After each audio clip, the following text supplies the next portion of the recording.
Hello everyone, Mimikins here. Capcom have announced 2 new Monster Hunter games coming out next year, and I'm really excited, so this video is going to look at everything I know that's coming our way. The first game is Monster Hunter Rise, which is coming to Nintendo Switch in 2021. The Switch was the only console that never saw the release of World, and although it had Monster Hunter Generations, which had a huge roster of monsters from previous titles, it was still very centred around the older games and lacked the expansive environment and quality of life features that made World what it is. While the graphics may not be on par with Monster Hunter World, this is to be expected considering the weaker hardware they have to work with on the Switch. It has the huge benefit of portability, allowing fans to play it anywhere. The game still looks beautifully crafted and the environments feel very spacious. I love that they've gone with larger maps to explore and hunt in like we've become accustomed to in Monster Hunter World, rather than the segmented maps of old. In older Monster Hunter games the environments were flat and lacking in detail. The stars of the series were the monsters and your hunter. While this was in major part down to hardware limitations, I don't think many of us minded that, as the combat was always gripping. In Rise the environment feels clean, and I mean that in a good way. From what I'm saying, the game feels to have captured the essence of monsters being the focal point, along with seamless maps to explore. The name Rise comes from the new game mechanic of wire bugs, which your hunter can use to traverse the terrain. I love the look of this feature, and it feels like it's going to give you much more freedom in the map, rather than being confined to certain areas. I would love to climb on top of the map to get a glimpse of the world and maybe watch a few sunsets.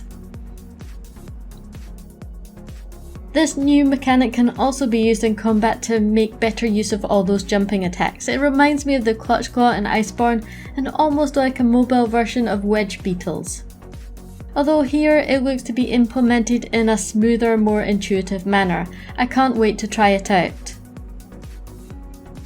We can see our favourite Monster Hunter weapons returning with both familiar and new moves. In Monster Hunter World you got 1 pet, my little Palico D. In Rise you get 2 when you play solo, and 1 if you want to play with others. For those dog lovers out there, a new canine buddy called a Palamute. I guess it's a cross between a Palico and a Malamute. The Palamute can be used as a mount to traverse the map at high speeds without consuming stamina. You can also use items and perform actions while riding them. What isn't clear is if the Palamute are able to be controlled freely or have a set path they want to take, like in World. The Palamute will also help in attacking monsters in combat. The Palico can still be used as a support pet. I'm sure my D will be relieved, and I promise to recreate her likeness in Rise when it launches. When you go on hunt you'll be able to select what pets you bring and how many, depending on if you're solo or with a team. One thing I'd be interested in finding out is that if you choose a Palico feline, if you'll still have access to a mount in a multiplayer setting, or if you pick 2 felines in solo. There's at least 1 returning monster from World appearing. Toby Kadachi is making a return. We can see him here in the trailer. The new flagship monster Magna Malo completely overpowers him, and we can see him hanging from his mouth. There's new bird wyverns. The Grey Tazuchi, which attacks in packs of 3, this is going to add an extra layer of depth to the hunt.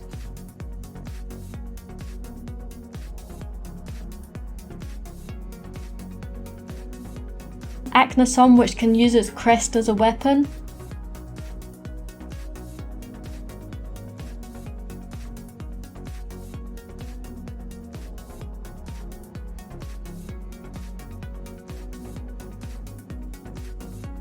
An amphibian type monster called a Tetranodon. This guy can swallow other monsters, and I'd love to see him and the greatest jaguars from World fight each other and see who has the biggest belly and who can devour the fastest. The base is called Kimura Village and it looks beautiful.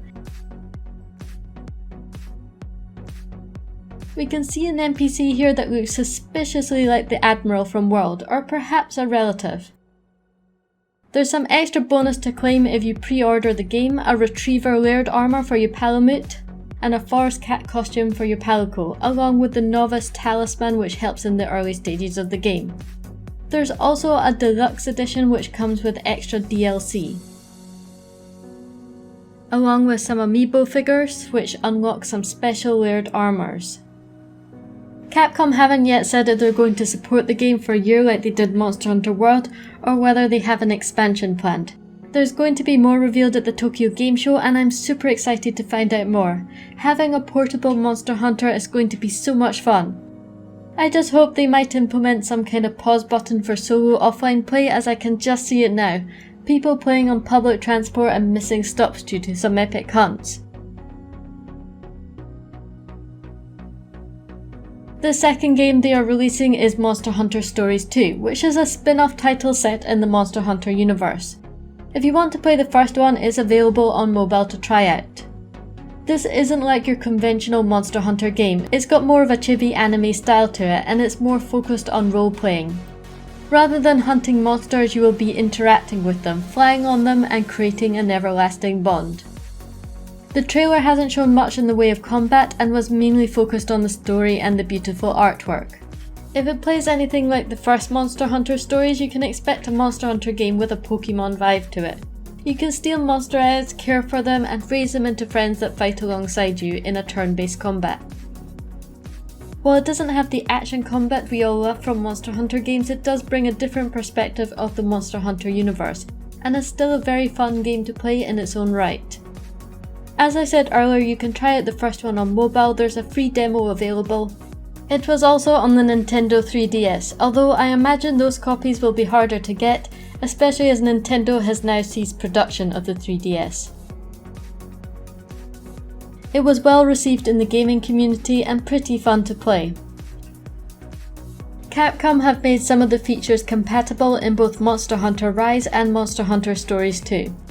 They didn't go into detail on how this would affect gameplay, but it's always interesting to see how games intertwine with one another. Has anyone else ever wished that they could control one of the monsters and decimate groups with their abilities? A fun idea I would have liked to have seen in the game, where a player takes on the role of a monster versus other hunters. Much like the Doomed Evolve game, fun while it lasted but not without its flaws. I'm really excited for both of these games, but slightly more for Rise, as there's so many more monsters I wanted them to add to World, and this is going to give me an opportunity to fight a whole new roster of monsters. This is definitely going to fulfill my Monster Hunter addiction until Monster Hunter World 2 comes to next-gen consoles, and I have no doubt in my mind we will see it. Thanks for watching, please support the channel by liking and subscribing, and I'll see you next time.